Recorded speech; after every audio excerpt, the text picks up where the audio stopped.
instructor here at the UBC Training Center, and what a lovely facility it is, if you would agree.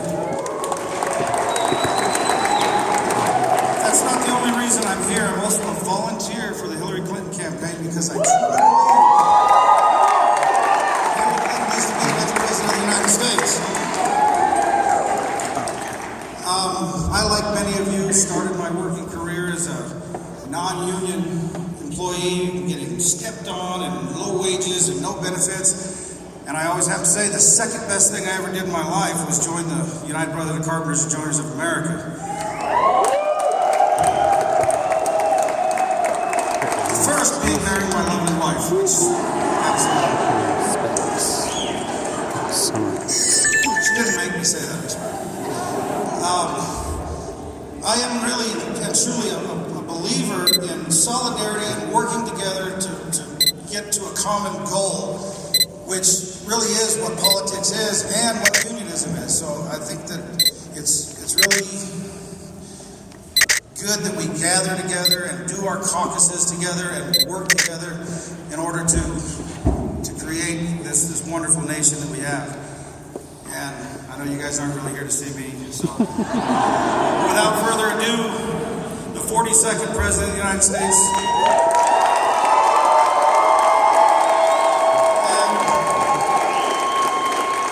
And the first husband of the United States, William Jefferson Clinton.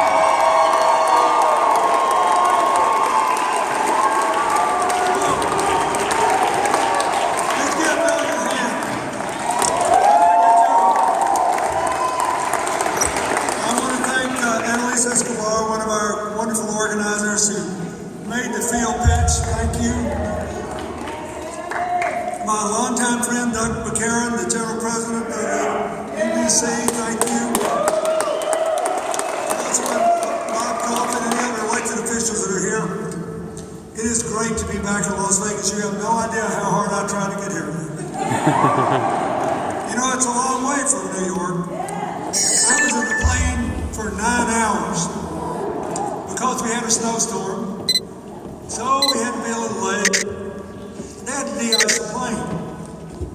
So we're about 30, 45 minutes late. We're on the runway. We're fixing to take off. And then they say, but somebody's sick. You got to go back. It took us 30 minutes to get through the plains and the snow back. Then we had to wait another 45 minutes to de-ice the plane. By the time I'd gotten here, I could have sworn I was a legal resident of that airplane. But it was worth the wait. We need you, Las Vegas. We need Nevada to make Hillary the next president.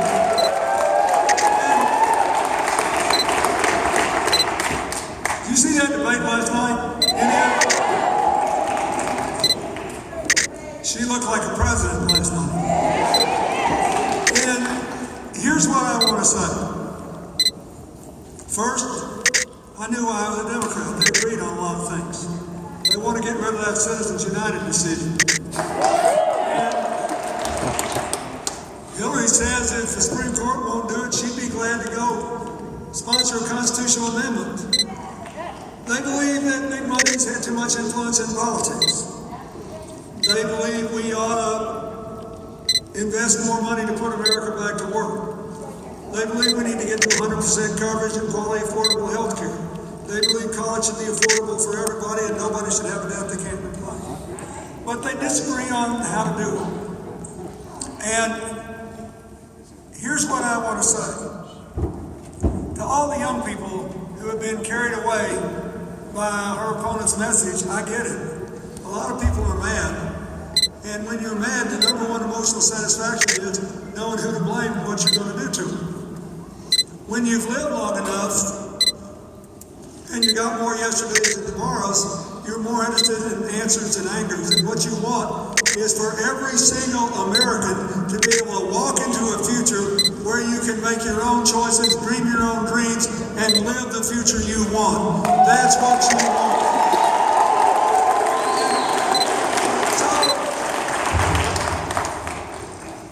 I want to just take a few minutes to tell you what I know. I met Hillary for the first time 45 years ago next month.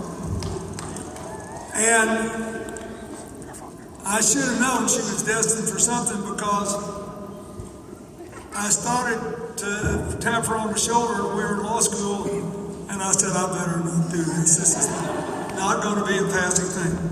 So I just stared at her for about a week. Finally, one night in the library, she walked across the whole library and said, looked at me, and she said, if you're going to keep staring at me, and I'm going to keep staring back, at least I ought to know your name. I'm Hillary Rodham. What's your name? That's the kind of initiative you want in a president. And here's what I know. I worked as hard as I could as president to give us shared prosperity, where all people rose together. And it's the only time in 50 years when it's happened. Yeah, the top, if you look at the best trickle-down economics performance we had was under President Reagan, right? Because we never had done trickle-down economics before. We had never deliberately cut taxes on rich people and spent like a drunken sailor and tripled the debt in 8 years.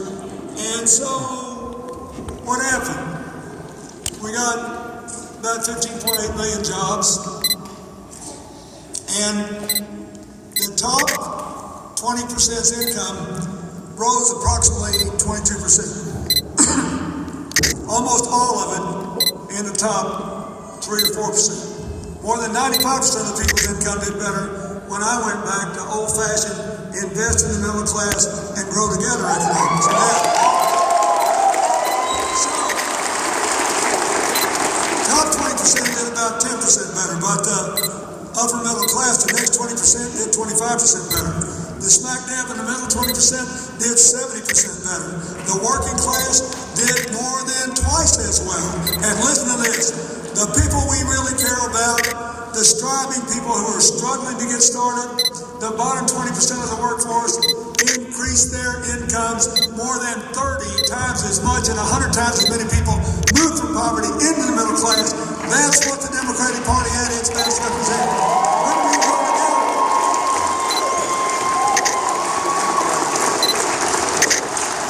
I wish I knew the story of every single soul who came through this training center and acquired skills that were needed in a modern economy. It was paid a decent wage with decent benefits for doing it. That's the America we want for everybody. When the president gave his State of the Union speech, you remember that? Anybody watching? Raise your hand for it. Okay. Here's what he said. He said, I know we got problems, but we're in better shape than any other big economy. We had 14 million jobs in 5 years. We got 90% of our people with health insurance for the first time in history.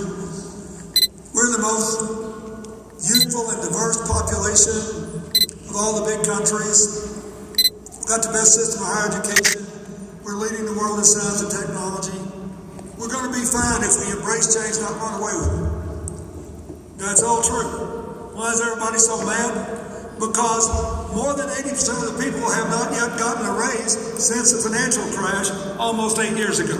And too many people think they are never going to be able to walk through that open door into the beautiful future that the president described. So everything he said was true, and the task of this election is to maximize the potential, to maximize the empowerment, to maximize the opportunities, and minimize the perils of the 21st century world so everybody can walk through the door to that bright future together, and we can all grow together and rise together.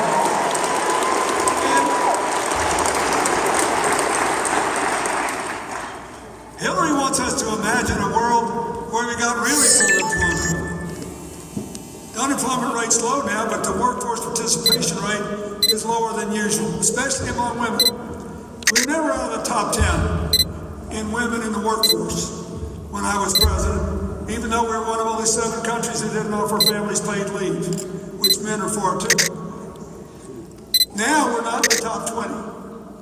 So when she says, I want paid leave, I want affordable child care, and I want equal pay for equal work, that's a strategy for families, for every working man in America, to make America more prosperous so we can all grow together. And she said we can never afford another crash, but we should be targeting bad actors, not bad categories. You know, my mother told me when I was a little boy that you almost always make mistakes if you did something when you were really angry. And that I should never trust anybody who tried to keep me torn up and upset all the time, because it would interfere with doing what made sense. Now, I get why people are angry, but the right target is, yes, there were greedy people on Wall Street that helped to cause this crash. But what about the ones that supported President Obama when he passed the Dodd-Frank bill, which already gives the president the power to break up any bank, not just the ones that are investment bank and commercial banks, but the ones that really caused the crash, the irresponsible investment banks, the irresponsible mortgage companies, the irresponsible traditional banks, the big insurance company, AIG. Under the current law, all those things can be broken up. Hillary says she wants to make it a little tougher because we left out the so-called shadow banking system where all these billionaires can make these bets, and if they're not making them through a bank, then they're not regulated. They have to be. All the experts have looked at the plans of Hillary and her opponent. I'm talking about on our side, the progressive side of the ledger, said hers is more comprehensive and addresses the real problems. You don't want to get your anger so up that you can't see what is best. The objective here is not to let this happen again, and she won't. And the other thing I want to say is, it's important that these rules designed to stop speculation and increase investment not interfere with the work that people in the community do that require small businesses to get loans, new entrepreneurs to get loans, young kids with a tech idea to get loans. You don't want the rules to be so onerous on these community loans that it costs as much to make an $80,000 loan as it does to make an $80 million loan. That's taking us out of the top 10 in small business formation for the first time in 20 years. So she says, tougher at the top, go back to old-fashioned banking and common sense at the bottom. Let those small business people, those young kids, get a chance to start their own businesses. Let's remember that that's a part of the American dream, too. I think it's a better plan. Everything they both said last night about the need to give more people a chance to go to college and not be bankrupt when they get out